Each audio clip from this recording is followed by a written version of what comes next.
आइए आपकी मुलाकात करवाने जा रहे हैं हम देश की दिग्गज renewable power company NTPC green energy से। और आप जानते हैं इस कंपनी के बारे में, एनटीपीसी की रिन्यूएबल एनर्जी सब्सिडरी है। रिन्यूएबल एनर्जी प्रोडक्ट्स के डेवलपमेंट, कंस्ट्रक्शन और ऑपरेशंस का कंपनी करती है कारोबार, और हर तरह के रिन्यूएबल पावर में है ये। Solar, floating solar, hybrid, wind energy storage, green hydrogen. एक बेहद खास मेहमान हमारे साथ कार्यक्रम में शामिल हो रहे हैं, जो एनटीपीसी ग्रीन एनर्जी और एनटीपीसी रिन्यूएबल एनर्जी दोनों के सीईओ हैं। हमारे साथ जुड़ रहे हैं सरित माहेश्वरी साहब। आपने अलीगढ़ मुस्लिम यूनिवर्सिटी से मैकेनिकल इंजीनियरिंग की डिग्री हासिल की है। आईआईटी दिल्ली से आपने पावर जनरेशन टेक्नोलॉजी में मास्टर्स भी किया है। इग्नोउ से आपने एमबीए की डिग्री भी हासिल की है, और साथ ही आपका पूरा रिन्यूएबल एनर्जी के स्पेस में ज़बरदस्त एक्सपर्टाइज है। माहेश्वरी साहब, गुड मॉर्निंग, बहुत बहुत स्वागत है आपका। धन्यवाद हमें समय देने के लिए। सबसे पहले सर बताएं, समझाएं, जिस तरह से दुनिया भर में एनर्जी को लेकर बड़ी टेंशन चल रही है वॉर की सिचुएशन में, किस तरह का रोल रिन्यूएबल एनर्जी का, इस सेक्टर का और आपकी कंपनी का हो सकता है एनर्जी के मामले में देश को आत्मनिर्भर बनाने के लिए?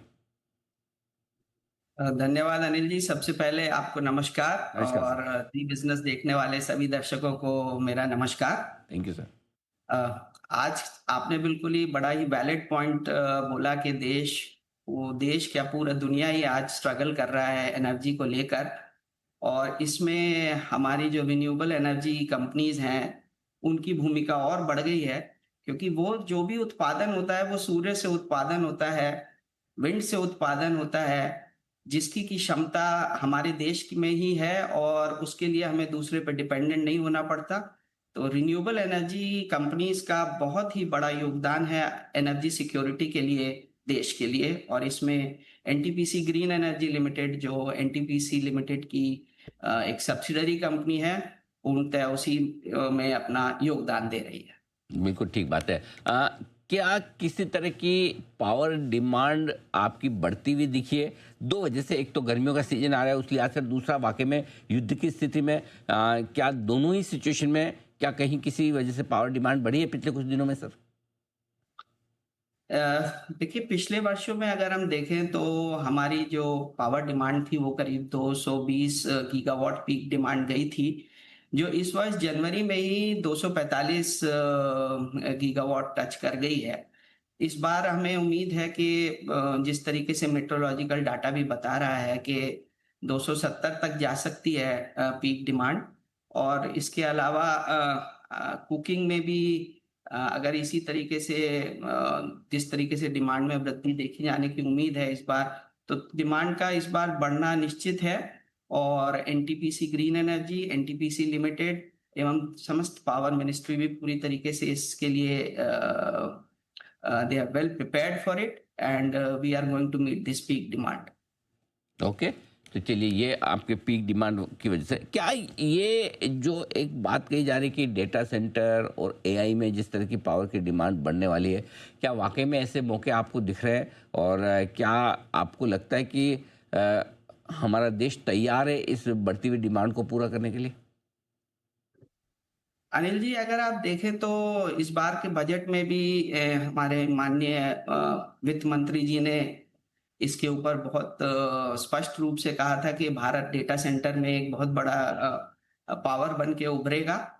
और हमारा भी ये पूर्ण विश्वास है कि डेटा सेंटर में बहुत ज़्यादा ग्रोथ है, जो हाइपर कंप्यूटिंग जिस तरीके से हो रही है, उस तरीके में हमारा एक रिलायबल आरटीसी पावर देने का, ग्रीन पावर देने का डेटा सेंटर्स को हमारा सतत प्रयास है। और उसके लिए हम तैयारी भी कर रहे हैं। हम हर तरीके से एक आरटीसी पावर बनाने के लिए सोलर, विंड और पीएसपी प्लस बेस स्टोरेज का उपयोग होता है, जिससे कि आप किसी भी डेटा सेंटर को रिलायबल पावर दे सकें। जिससे क्योंकि डेटा सेंटर की एक विशेषता है कि मोर देन द कॉस्ट उनको रिलायबिलिटी की बहुत ज़्यादा ज़रूरत होती है। और रिलायबल पावर देने में एनजीईएल इसके लिए कई डाटा सेंटर्स के साथ हमने एमओयू भी किया है, और हम इसकी तरफ बढ़ रहे हैं उनको पावर देने के लिए। ओके। एक चीज़ और बताएं सर कि जो इसी हफ्ते सरकार ने अपनी कैबिनेट की बैठक में 2585 करोड़ की स्मॉल हाइड्रो पावर स्कीम को मंजूरी दी है। क्या एनटीपीसी ग्रीन भी इस स्कीम का किसी तरह से फ़ायदा उठाने के लिए तैयार है? कुछ प्लान्स हैं आपके सर?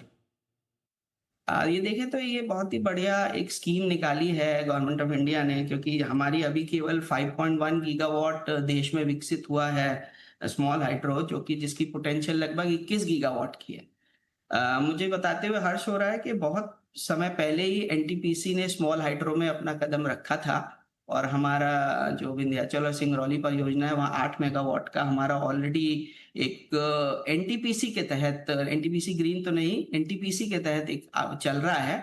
और एनटीपीसी ये सारी जितनी भी ये परियोजनाएं हैं इनको स्टडी करेगा, और जहां जहां हमको वायबिलिटी लगेगी वहां पर इसको देखा जाएगा। बट ये सारा इन्वेस्टमेंट हमारा एनटीपीसी के अंदर में होगा, एनटीपीसी ग्रीन में नहीं। Okay, perfect. एनटीपीसी ग्रीन में आप कितनी नई कैपेसिटी बढ़ाने का सोच रहे हैं सर?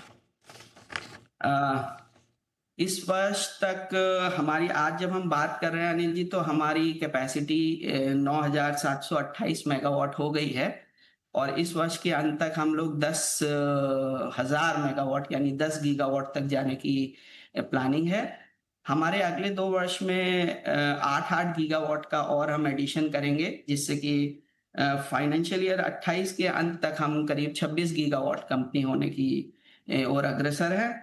इस 28 गीगावाट में करीब हमारा जो है 26 गीगावाट में लगभग 23 गीगावाट हमारा सोलर होगा, और इस बीच में हम करीब 3 गीगावाट विंड की क्षमता भी लगाएंगे। इसके ओके। अलावा हम लोग बैटरी और पीएसपी का भी अभी देख रहे हैं। पीएसपी में हम नॉर्मली 2 मॉडल में जाते हैं, एक सर्विस मॉडल और एक अपना जो हम खुद बनाते हैं। तो एनटीपीसी ग्रीन ने ऑलरेडी सर्विस मॉडल में अपना टाई अप एक किया हुआ है 3000 मेगावाट आवर का, जो कि हमारा ऑलरेडी टाई अप है, और हम आगे भी इसमें अपॉर्चुनिटीज देख रहे हैं। ठीक बात है। माहेश्वरी साहब, बहुत बहुत धन्यवाद आपका, आपने समय दिया और विस्तार से आपने एनर्जी के माहौल, डिमांड, प्राइसिंग और आगे के आउटलुक और साथ ही कंपनी के प्लान्स के बारे में भी हमारे दर्शकों को जानकारी दी। Thank you so much sir. NTPC green energy के सीईओ सरित माहेश्वरी साहब। आइए बढ़ते आगे।